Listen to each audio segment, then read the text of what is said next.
Okay. Got it.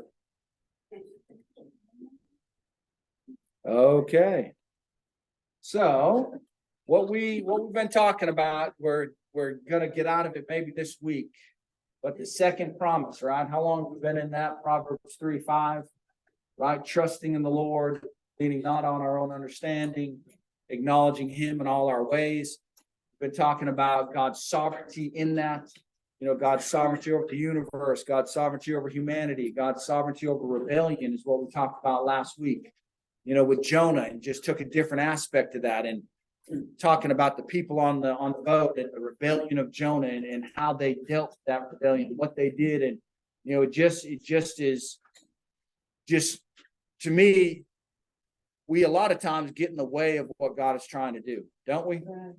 Step in between what God's trying to do with somebody that's rebelling, and we're on, God saying, look, man, I want to deal with them, and you need to get out of the way of that, right? And we step right in the way of that and don't let God deal with that. And just as they did with Jonah, man, they threw him over the edge, right? And allowed God to deal with it and got God's will done in their life. So we need to be aware of that. The one we're going to talk about today, and we started a little bit on it last week, was God's sovereignty over sin. God's sovereignty over sin. We believe that God is sovereign over sin. Believe that God is sovereign over sin. Yes. Our sin as well as other people's sin. We believe God can do something with our sin and with other people's sin, and that He wants to do something with that. Yeah, He does.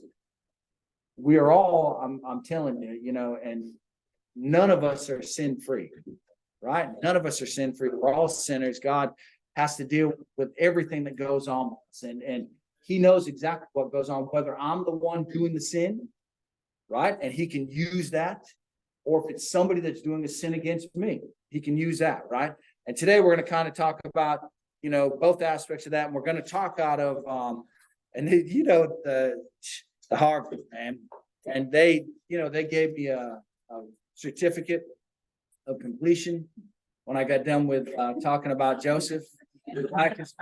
I don't know how many people in here were in that when we went over that study for about a year, right?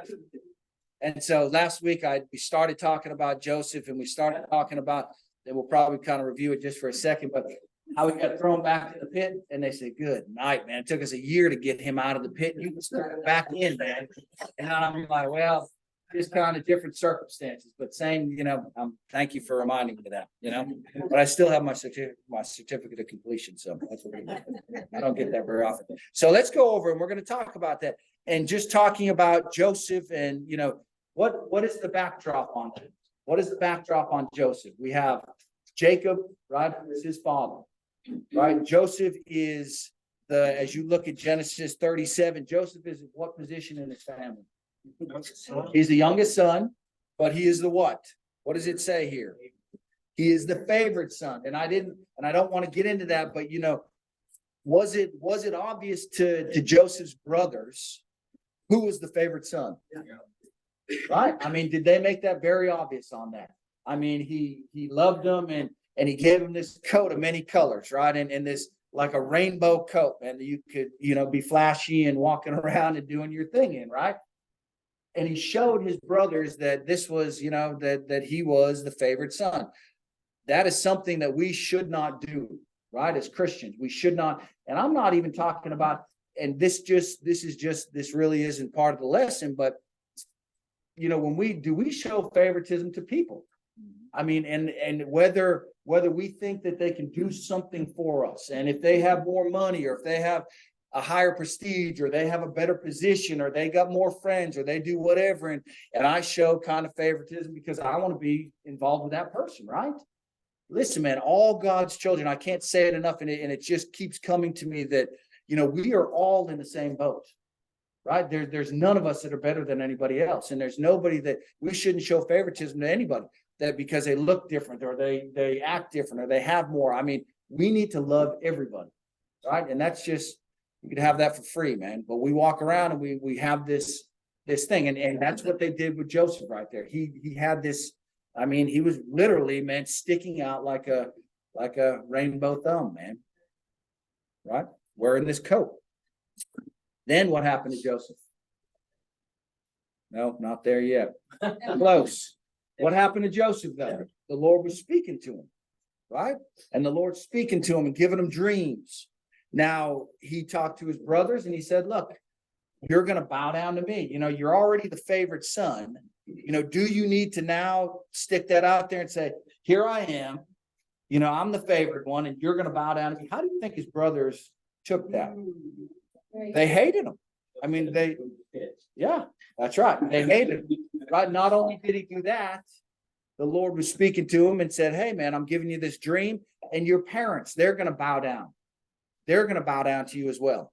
And so, you know, Joseph, what's he do? He goes out, hey man, you guys are going to bow. My parents are going to bow. Here I am. I'm the favored one. What should he have said what he said? Should he have spoken his dreams? Probably not. Same thing with us, isn't it?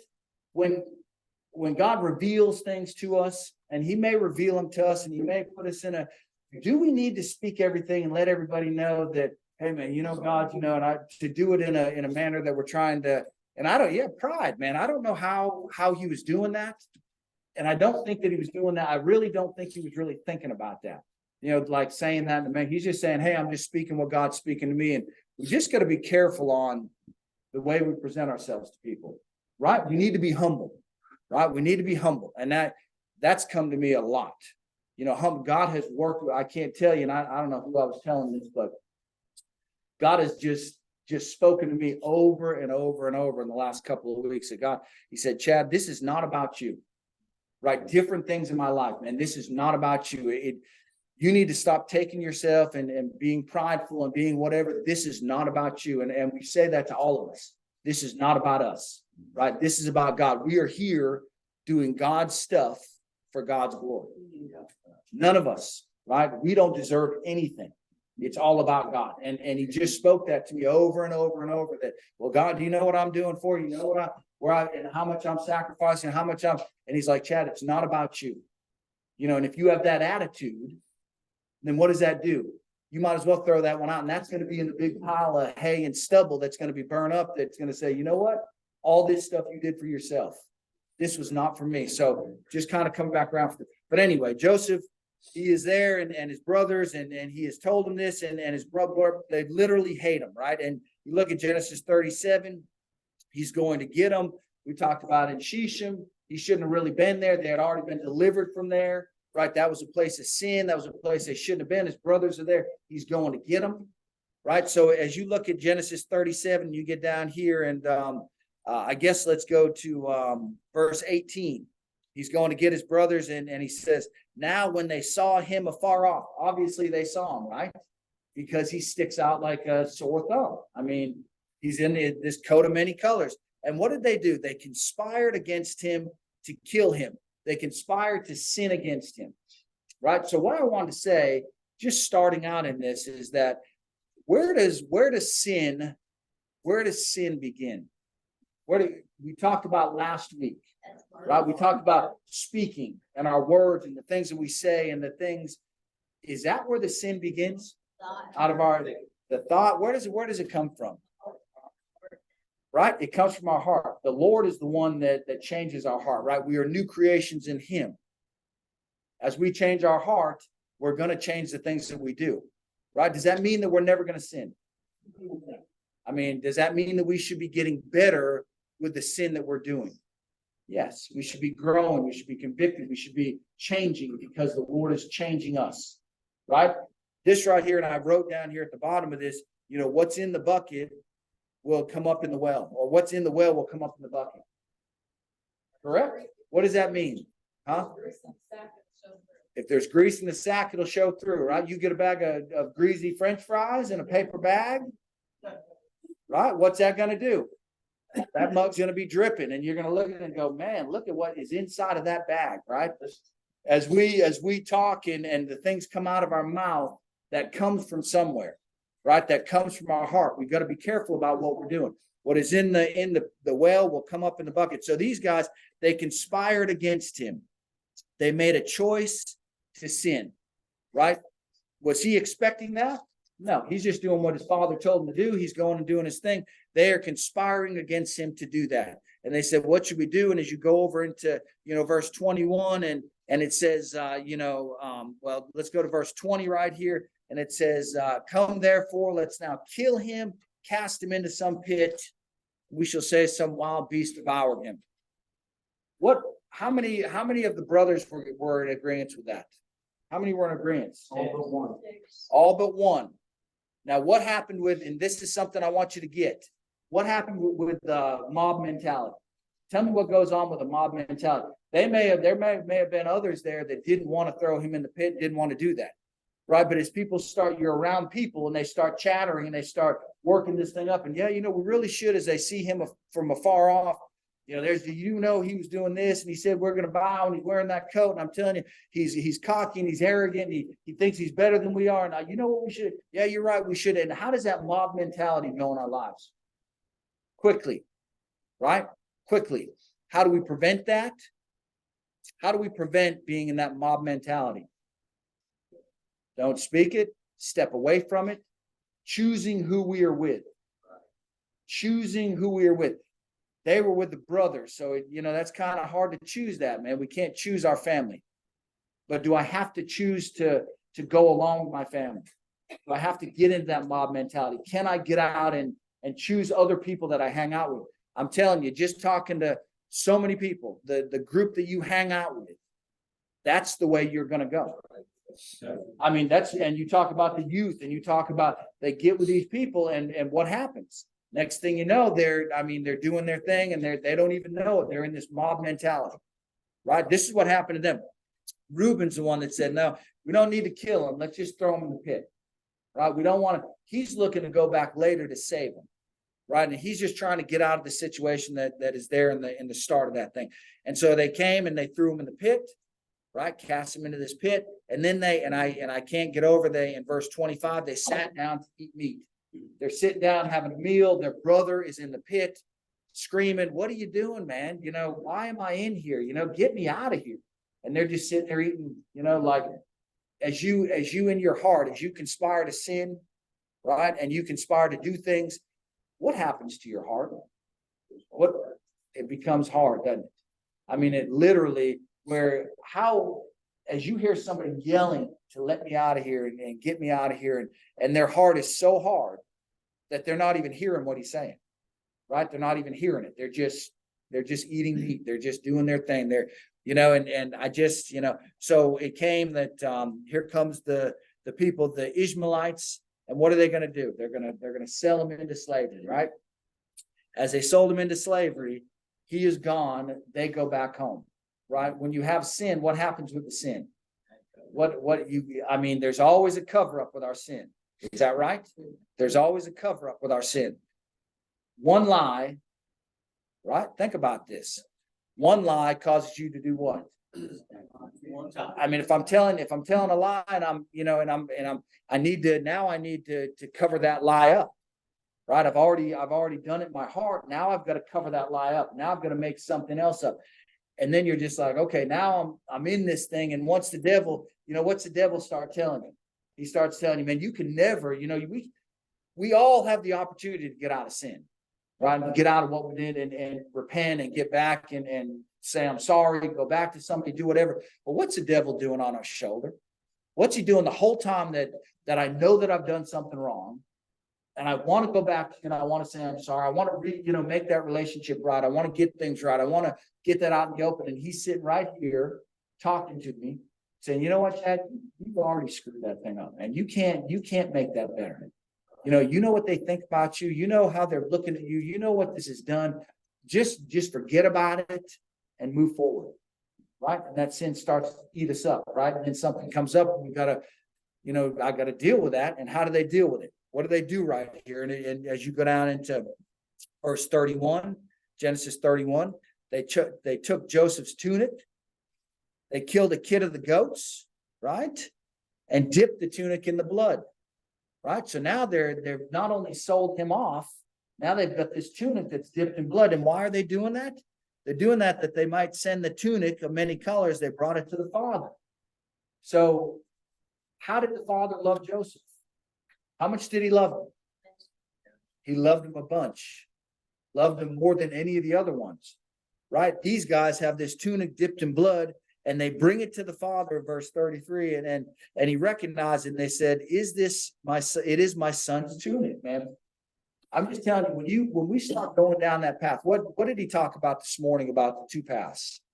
And I want to go down this path that makes me feel good, right? I want to go down the broad road. I want to, everybody else is doing this, and I'm looking out for myself, and everything's good on this end, and I'm gonna get what I need, and I'm gonna get fulfilled over here, and I'm gonna, and then you've got this other road that's this narrow road, and you do right, and you confess, and you come clean, and you continually come back to God. These guys, as they're going down this broad road, who are they thinking about? What exactly did we talk about this morning? I mean, boasters, lovers of pleasure, lovers of themselves, a form of godliness, and this is them right here, right? And I mean, they got money for them. They got rid of the one that they didn't like. They've gone forward with that, right? And now they're coming over here, and they're saying to their father, here's the tunic, right? Here's your sin, and this is what's going on. And what does the father do with that? He says, "For I shall go down," and I just want to think about their level of how far they've gone down into that. This is their father who has brought them up, who they love, who is taking care of them. They stick this out to him, and he is crying, and look what it says that he's doing. It says that he was mourning, right? Put sackcloth on his waist, mourned for his son for many days. All his sons and all his daughters arose to comfort him. What did we talk about today? That when you love yourself, when you love your pleasure, when you love things more than God, what do you have? A form of what? A form of godliness, right? A form of godliness, denying the power of it. So what were they doing here? They're coming to Joseph, this is, you talk about a sheep in wolf's clothing, right? They're coming to Joseph, they're bringing this tunic, and they're saying, Is this Joseph's, man? He must have been killed. And I'm sorry. The father's wailing and crying and mourning and can't be comforted. And they're all getting around knowing what they did, trying to comfort him. And they're trying to tell him, hey, Dad, it's going to be okay. And, I'm sure it was quick. And I'm sure, whatever they were trying to say, man, this is trying to be godly, right? Do we do that? I mean, how do we do when we know we're not doing things right? And we're living a way that we shouldn't live, but we don't want anybody to see our true colors. Yes, Scott. They were lying to themselves too. They didn't say to their father, "Is this our brother's tunic? Is this your son's?" They were lying to themselves. They were separating themselves from what they did in their own mind. Yeah. Judas. Yeah. I mean, that's right. I mean, do we do that? I mean, do we live in that, and we don't want anybody to see that? I want people to think that, hey man, I'm good, and I'm doing, and maybe I'm teaching, and maybe I'm doing whatever I'm doing, but I'm living like hell, right? And I've got a form of godliness. Why? And denying the power. What do you talk about that we needed to pass down? Power, right? We need to pass down honesty, right? That's what we need to pass down. We can't do anything in our church if we are in this thing where we're lying about it, and we're pretending to be Christians. What is going through the motions? What has gone on with the world? I mean, literally, where are we at in the world? We are saying that, I mean, what does the world say? If you take a poll of the world and ask them, are you a Christian? What percentage of the world says that they're a Christian? I mean, you're talking 70, 80%. Right? Saying that I'm a Christian, a form of godliness, denying the power, never doing anything with that. And I hope that we're not the ones that are out there that are saying, I'm a Christian, I'm going to church, and I got my Bible, and I got this, and I'm not ever doing anything for the Lord. Right? I mean, open up your life and look at your life and just see, am I living a life that shows that I love God? That's a hard question. I mean, because I think a lot of us are in and out of that thing. I mean, we're in and out of that thing. What do I put first? What do I go to first? What road am I following? Am I just saying one thing and doing another thing? Right? So he can't be consoled. Right? He can't be consoled. So as you look at this, what are we thinking about Joseph as we go on through this? Well, how do we think Joseph's feeling about that? I mean, he's been sold. He's like, what am I doing, man? I don't think that he was trying to be cocky and trying to be arrogant. And I think he was just speaking what God had told him. Didn't really have an understanding that he shouldn't have said that. He's over here now. He's sold into slavery, right? He's sold into it, man. He's like, I'm over here and I'm in Egypt now. What in the world, man? I went from being the favorite son, having everything, and here I am now, I'm a slave, right? But it could be worse, right? We think that our situation is the worst and ours is the hardest. But where did he get sold into? He could have been out there sold into what? Slavery where? Where could he have been sold into? Just think about it. He could have been on a farm, right? He could have been out in the field. He could have been digging ditches. He could have been shackled up. He could have been, right? I mean, he was a slave. He could have been that, right? But where did God put him? Where did God put him as we look at this? And you're over in Genesis 39. And this is, when sin, the Lord can use and put us wherever he needs us to be. Even when people sin against us, even when we're living in sin or doing whatever, he can still direct our paths, right? He put Joseph in this place because that's where Joseph needed to be, right? That's where Joseph was going to have an opportunity to be down the line so that he could be in the place that God wanted to be, right? God still was looking out for him, right? And even as people sin against us and they do things against us, and we say, God, I'm just, why are you doing this to me? And why am I here, man? My life is so bad and I got all this stuff. Why are you doing this with my kids? Why are you doing this with my relationship? Why are you doing this with my finances? And, God's saying to me, you know what, Chad? It can always be worse. Right? I mean, it can always be worse. He's sold over here. Where was he sold into in chapter 39? He's sold into Potiphar, right? Potiphar is what? He's the captain of the guard, right? He's high standing, right? And what happens? It says that the Lord was with Joseph. Why? Why do you think he was sold here and not someplace else? Because that's God's plan, and he is following God, right? And he is, even as he is a slave over here, you got to get the brevity of that. He is literally a slave, sold into slavery, right? No rights. God is over that still, puts him in that house of Potiphar. And what did he do? Because the Lord was with him, he made this is Genesis 39, verse 3. And his master saw that the Lord was with him. How did the master see that the Lord was with him? And this is when somebody does something against us, right? How do we act? Vengeful. Am I happy about that? Am I happy when this person has done something against me? No. Do I act like I'm happy about it? No. I want to bust your chops, man. Right?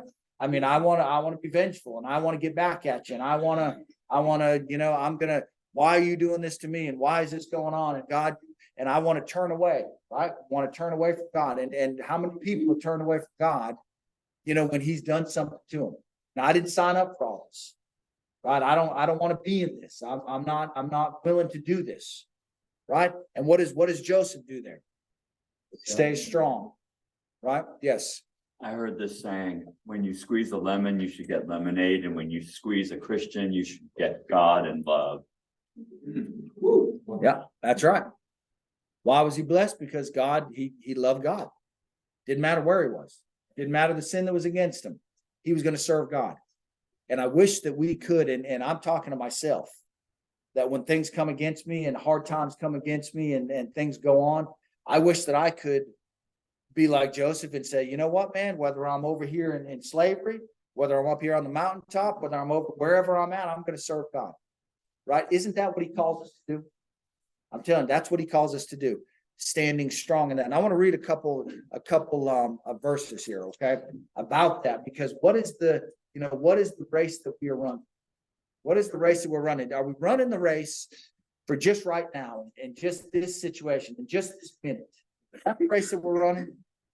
No, what race are we running?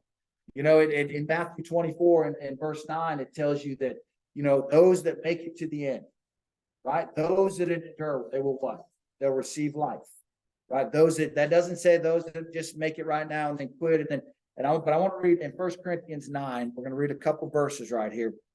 Because I want you to think about, this is not, you got Lynn and them running that 100 miles yesterday. Right? I mean, this is not a little short little run that we're running. Right? That mug goes on and on and on, our life, our whole life. Right? We're running our whole life to do what God would have us to do.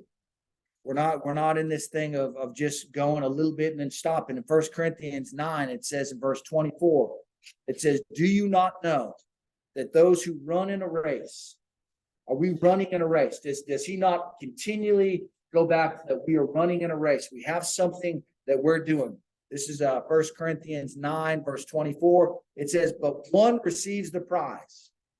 One receives the prize. What is the prize that we're looking for? We're looking for eternal life, right? That wide road, you may get prizes here and there, and you may get money, and you may get fame, and you may get fortune, but I tell you what, man, you're not going to get the prize you're looking for. And it says, one receives a prize, and it says, run in such a way that you may obtain it.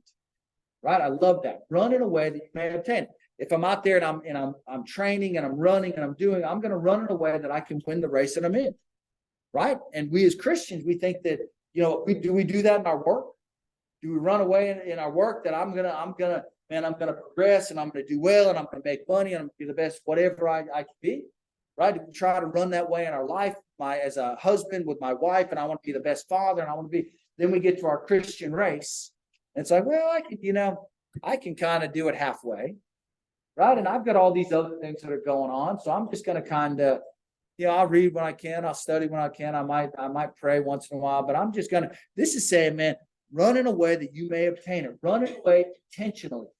Do what you're supposed to be doing.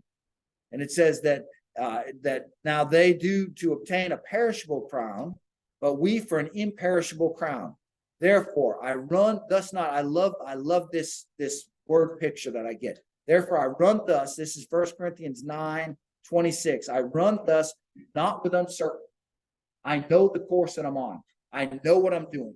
I'm intentional about the things that I'm doing. As a Christian, what do we need to be? Intentional about, because the world is, let me tell you what, the world is intentional about doing what? Pulling me down. They're literally trying to pull us down. I'm intentional about what I'm doing. It says that I'm running that thing with certainty. I'm not running it with uncertainty. Thus I fight not as one who beats the air. What does that look like? You ever seen someone in a fight, man? And they're doing this mess, man, and not hitting anything. I got their eyes closed. They just swinging. I'm thinking of you in the backyard, like. Has to throw that out there, man. I do that. I've got all kinds of stories, man. Punch in the air, kick in the air, falling out, man. Right? I mean, I've hurt myself by kicking the air, man. Falling and slipping and doing stupid stuff, man. Thus I fight not as one who beats the air, right?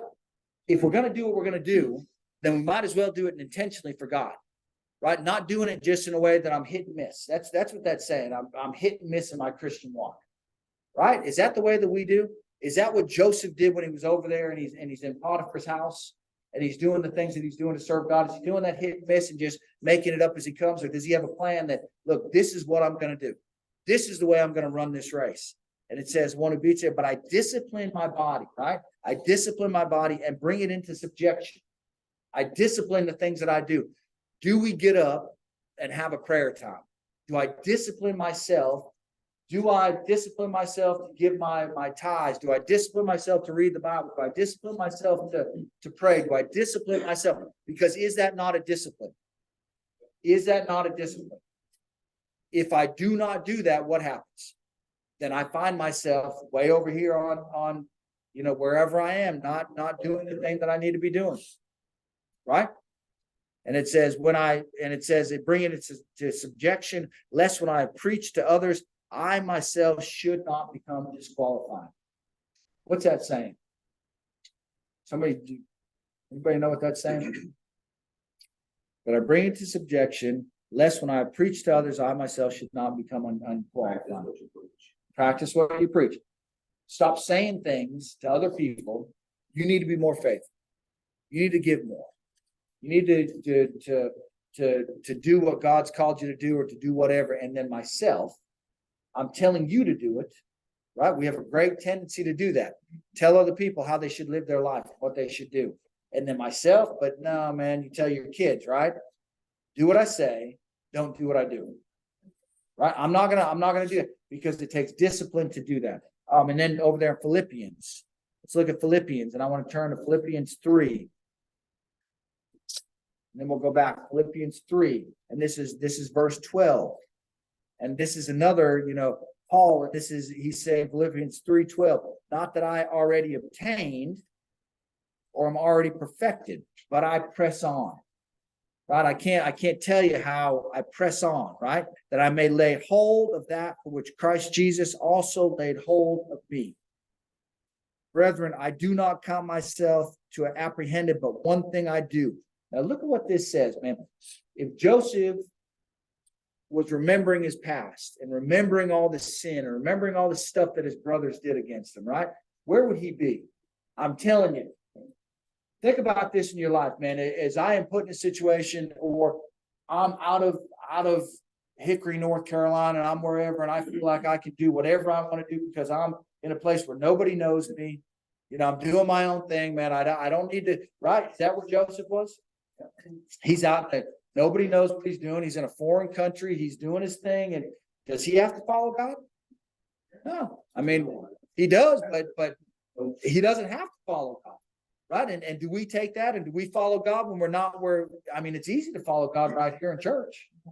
Right. Until I get out in the world, I get somewhere where God's not around or my people aren't around. And it says, that he says, I do, but I do one thing I do, forgetting those things which are behind and reaching forward to those things which are ahead. He's like, look, I'm going to forget that stuff that my brothers did against me. Right. I'm going to forget the sin that was done against me. How hard is it for us to do that? How hard is that? That's hard, right? I don't want to forget the stuff that was done against me. I want to hold a grudge. I want to hold you accountable for what you've done to me, right? When I do that, can I live the life that I'm supposed to live now? Can we do for God what we're supposed to do? If I'm holding on to all this junk, that's the same thing that you're talking about when you have that backpack on, right? And it's packed with all your sin and all your stuff and all your weight. And it says, take that weight out of there so that you can go and do what you're supposed to do for God. I mean, that's what it's saying, that I'm looking to the things which are ahead. I press toward the goal, the prize of the upward call in Christ Jesus. Look, I'm moving forward for God. That's what he's saying there. So over here in Genesis 39, as he's moving forward, God has favored him because he is following God. Right? And he is even in the midst of a crooked, ungodly nation, he is doing what God has called him to do. And he's staying strong in that. And it says, so as he's doing that, he is being blessed in the house. Potiphar's house is being blessed, and God's blessing him, and he's over everything. Right? He's still a slave, but he's over everything. Right? He stood out. I don't think he stood out. He would have been bitter and holding on to all that stuff. They just saw him different. He would have been digging ditches or building a wall and laying bricks and stuff like that instead of in the household. He wouldn't have stood out. He stood out. He stood out. I mean, he found favor in their eyes. They're not godly, but they're like, there's something good. There's something good about him. I mean, he is lifting the Lord up. And even it doesn't matter what situation we're in. It doesn't matter the things that have gone on against us. Right? As we're moving forward towards the goal in Christ, it's not about anybody else. I found that non-Christians want Christians around. It seems like things go better when they got Christians around. Sure. Be part of your Christianity. I sure do like what you bring to the table. Yeah. Well, what about the people that things are going on in their life and then they call me up to pray for them? Like, why are you calling me up, man? You're not even a Christian, man. You tell me I'm crazy. And my faith, and you're calling me to pray for, well, just in case. Just in case, man. I had one tell me the other day, last 2 weeks ago, saying, hey, that thing you do at night when you go to bed, you think of, remember this guy, Yeah. because I'm like, when you're speaking to whoever that is, I said, God, you're like, Yeah. they want you there. They want us there, right? Say something. I mean, are we making a difference? Are we running the race? Are we intentional about what we're doing? People see us differently. Yes, I mentioned this on the Son of Thunder. But I was talking with a brother of mine at the gym the other day. And I was talking to him pretty much about the woman who had hemorrhaged for 12 years in the shop, how she was desperate to touch the hem of the garment, and immediately she was healed. And I was like, yeah, you know what? I said to someone, I was like, you know, when we're desperate, Jesus answers our prayers. He goes, yes, we have to stay desperate. So Christians, Yeah, if we stay right. desperate in the good times and bad times, I think that's when we will start to show Christ. absolutely. I mean, Find atheists in the foxhole. Don't find this in a foxhole. That's true. Being intentional, I mean, look, this is, Christ every yep, hour. that's right. Waking up desperate. I mean, we have nothing else. I'm telling you, look at the world, the way the world's going, the things going on. Yes, No, you're saying about that, like. speak up over there in the So corner. like for the Christians and non-Christians at my school, like specifically in my friend group, now that you say stuff about that, like they always come to me for advice. Apparently, like, they always see me like laughing and I wonder if that's why, like, there's something good about this person that I want. Yeah, It is, Awesome. it's exactly what it is. it's awesome. Yeah, you're the light in that dark place. We are the light. We're the light. The problem is what happens, you know, Joseph was the light, right? And then he got thrown in the pit. Yeah. Right? Joseph was the light and he got out and he's in over Potiphar's house, right? The first in command over Potiphar's house. As you are the light, what happens? Keep shining in the darkness. You do, and the darkness comes. Yeah. Right? That's what I'm telling you. The darkness and I mean, the devil does not want us to shine. Listen, if you're out there roaming around and you're just chilling and nothing's going on in your life and everything's good and I'm just, you know, I got no issues, man. Nobody's rebelling against me. Nobody's coming up against me, and I'm just out here kicking it, man. I'm living my best life and nothing's going on. Then you better check yourself, right? You better check yourself, because when we are the light, the devil gets mad. And he does not want, and we have spiritual warfare, and he's going to come against us. If we are not in this thing, he doesn't care. He doesn't care about, he's not going to, if I'm not being a threat, you know, do you ever go after anybody in my job, am I going to go after somebody that is no threat to me at all? Am I going to do anything with them? No, man, I'm going to leave them alone. You do your thing. And I'm going to go after the one that is threatening my position or threatening the position that I want to go to, right? That's the one I'm going to go to. Right? And that's what it is here. As he is being the light, they are coming against him. Right? Those kids, man. It's awesome. Huh? It's awesome, man. So what happens? What happens to him? He's back elevated again, right? He's doing what God has called him to do. He's forgetting about that sin, or maybe not forgetting about it, but moving forward in it. And then all of a sudden, what happens? The devil says, no, we're not going to do that.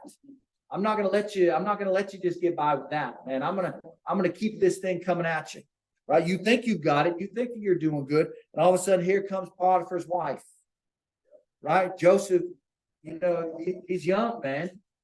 I mean, he's probably a stud, man. I mean, really, right? I mean,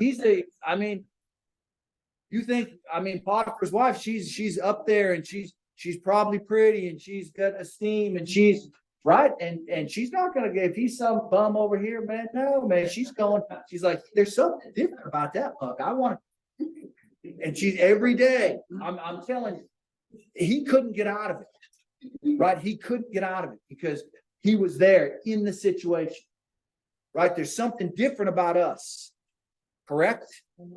We can get out of it. Let me say that again. We can get out of it.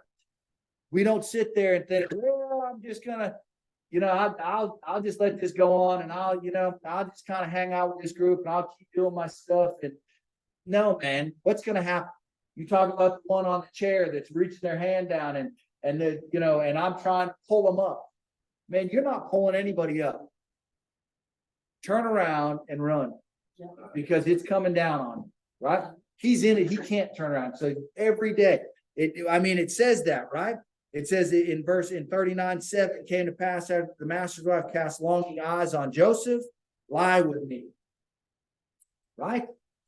This young guy, man, over in another, man, what's the big deal? I can do that. Nobody's gonna see me. I can do that. I've already been, God has already forsaken me because he's put me over here. I shouldn't be here. And bringing all these things, and the devil talking to him and speaking to him. And, you really should do what she's wanting you to do. Why not? Right? He says, no, why not? Because I have integrity, because I'm intentional, because I'm focusing on God in my life. Right? He had to be with God, or he never would have been able to deal with this. Right? And that's us. As you talk about putting your armor on, right? Putting on your shield of faith and your helmet and your shoes and putting all that stuff on. That is intentionally getting up and putting that armor on every day, because the world is going to come against us. They're going to try to sin against us. They're going to use everything they can against us. But it says here, he says, but he refused. He refused and said, look, my master does not know what is with me in the house. He has committed all his things to my hand.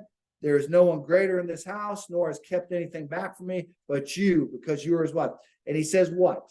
What is the verse that he says right here? How then can I what? What does Joseph say? How can I do this great wickedness and sin against God? What's holding him up? It's only God, right? It's only God. And she spoke to him day by day, right? That he did not heed to lie with her, to be with her. She got to the point, and let me tell you, if we stick around, the more we stick around, he didn't have a choice, right? This sin, he didn't have a choice. He had to, that was what he was doing. He was a slave. He was there. It was coming. Huh? He couldn't separate himself from her. Day by day, it came after him. If we're out there, and I'm just telling you, if there's something that you're prone to, that you're prone to, there's a sin, there's that thing in your life that just gets a hold of you, right? And day by day, I stay in it. Day by day, I stay around it. Day by day, and it comes on me, and it's around me, and I'm trying to stand strong. I'm going to stand strong. I'm going to stay. No, the next thing that's going to happen is what? It's going to reach out and it's going to grab you. I'm telling you. And what happens with him here? Is that not what happens? It came that she said, well, you're not going to come over to me, so I'm going to reach out and I'm going to grab you. And I'm telling you, the more that we stay in the place that we're at, that we know we shouldn't be at, that having that in our head and our mind, and it's going to reach out and grab us. And we're gonna fall to that eventually. Right? We've got to stay strong in that. And it says that she caught him by the garment, right? And she snagged him. Right? And what'd he do? That mug turned around and ran. Right? He's like, whoa, I've stayed away long enough, man. I've tried. And she reached out and grabbed him. Right? Hello, brother. She reached out and grabbed him, and that mug turned. You talk about getting away from a situation, and he ran. And as he ran, he did what? What did it say he did? Ran out of his robe. He ran out of his robe out into the street, and he's like, I'm not doing this. I don't care what it takes. I'm getting out of this situation. Right? And that's what he did. And then what is she doing now? Of course, she's gonna, don't think that as we overcome sin and the sin that's done against us, and we're moving forward, and we're trying to move on with our life and trying to serve God, that we're not going to have another sin. What does it talk about? That we are going to have what? Throughout our Christian journey, we're going to have trials, we're going to have tribulations, we're going to have hardships, they're going to keep on coming. He couldn't go from one situation, put his guard down and say, well, I dealt with that person, I'm done with that, right? That's what we do a lot of times. I've dealt with this, and I'm good, and I put my guard down, and Satan sees that we put our guard down. Next thing you know, he's jumping on us again, right? This is what happens here. He says, no, he ran out of his robe, man. Right? And what happens with Potiphar there? He came home, but because of God's hand on Joseph's life, what should he have done in that situation? Should have killed him, right? Should have killed him. But no, what he does, he puts him in the captain of the guard, right? He puts him in the prison of the king's servants. That's what he does, right? And Joseph continues, right? Continues to live godly. Even he went from being wealthy and up He got the pit. He came out of that pit. He got in Potiphar's house. He went out of Potiphar's house. He's now in prison. Right? It doesn't look like there's anything going on in his life that's good. Right? I mean, he's going from worse to bad to, whatever, man. That's what he's doing. But he's over there. And how did he act in prison? How did he act in prison? As you look at it, man, the prison guard, again, you gotta think about Joseph's life. And it doesn't matter. You can sin against me and you can do against me. And I am going to continue to serve God. I can't tell you, man, as we go through our life, man. Go ahead, Scott. I think the reason that Potiphar, or that wasn't killed for that is because I don't believe that he believed he did it, but he was in a bad place. That's right. I accused the man, Right. And he had to do something. That's right. but his integrity came through. That's right. His integrity kept him alive. He knew Joseph. He knew what he was doing. And he's like, and you're right. His wife, he knew his wife too. Right, I mean, he knew his wife. I mean, I'm not going any further than that. So he's put over, we got kids in here. He's put over here and so he's brought into prison, right? And again, Joseph is like, you know what, man, I don't care. And I'm just speaking to myself, man, is because I seem to get over one thing and I lift up the Lord and I'm intentional about what I'm doing. And it's like, here comes another thing. I'm like, Lord, and I can just specifically remember, I don't know if it's been months, but I'm like, really, Lord? I've been serving you, I've been doing it. And really, you're going to put this on me? And now I have to deal with something else, And did it come into my mind that, you know what, Lord, I'm sick of this, right? I don't want to follow you. If this is the way you're going to treat me, I don't want to do this, right? Does that come into our mind? Tell me, if I didn't think that, then you're a liar. I mean, am I right about that? I mean, I'm telling you. And it's like, and then the Lord's like, he smacks me and says, really, Chad? Do you not see what I've done for you? And are you going to take this one little thing and you're going to deny me and you're going to go away from me? No, man, get back in line. And it might take me a little bit, but I'm going to get back in line. I'm going to get back in the word. I'm going to get back to prayer. I'm going to get around God's people and I'm going to let him work in my life. And you've got to think Joseph, it says he rolled into prison and everything was good. He was, happy and he was the top of the, man, I'm telling you, he had to be thinking to himself, what in the world, man? Here I am, right? So he's in the prison, right? He didn't do anything, but he's still in the prison. God is prospering him in the prison, right? And he's over the prisoners. He's over everything in the prison. He's over everything that goes on. So you got the way the Lord works is the butler and the baker come into the prison, right? And you gotta keep thinking that as he's going, he had a dream. They had dreams, right? And they're like, is there anybody, what's wrong with you guys, man? And Joseph's in prison. He's doing his thing and serving God, man. They're like, what, if there's anybody that knew how to interpret these dreams. And Joseph's like, I can do it. I'll tell you what, if I interpret this dream, then you get me out of here. Did he say that? I'm the one that interprets dreams. I'm the one who knows how to do that. I'm the one. What's he say right there? He says right here and this is Genesis 40, verse 8. And this is why the Lord continues to bless Joseph. I'm telling you, this is why God continues to bless him. In verse 8, it said, and they said to him, we each have had a dream and there's no interpreter of it, right? Then the chief butler, but Joseph said right here, so Joseph said to them, do not interpretations belong to God? Right? Tell me them, please.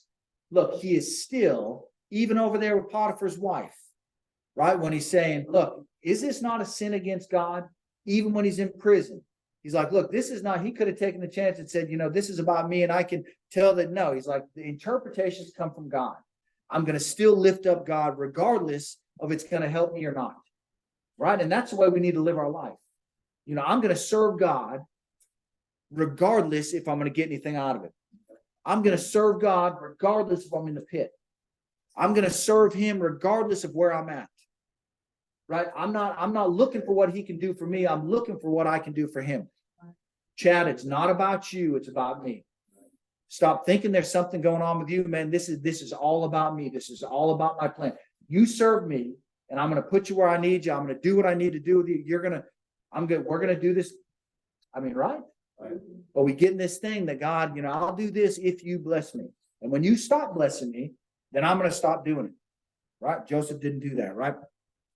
So as he goes, it came to pass that he tells him these dreams, right? The butler and the baker, right? What's he tell the baker? Anybody? You tell the baker. Your host. Your host, right? He's gonna hang you out there in those mugs, and I just think about that, which I probably shouldn't. But I think about, that. What is it, that soup that they do in a like a bread bowl? French onion. French onion in a big bread bowl, right? And I think about pulling the top of that bread off. And so I think this, as you look at him and he's out there hanging on the cross and the birds are pecking at his head and eating that out of him, right? That's what he says he's gonna do. He's gonna hang you on a tree, right? And they're gonna kill you, right? I mean, that's what it says. It doesn't, it's just a perfect, I have nothing.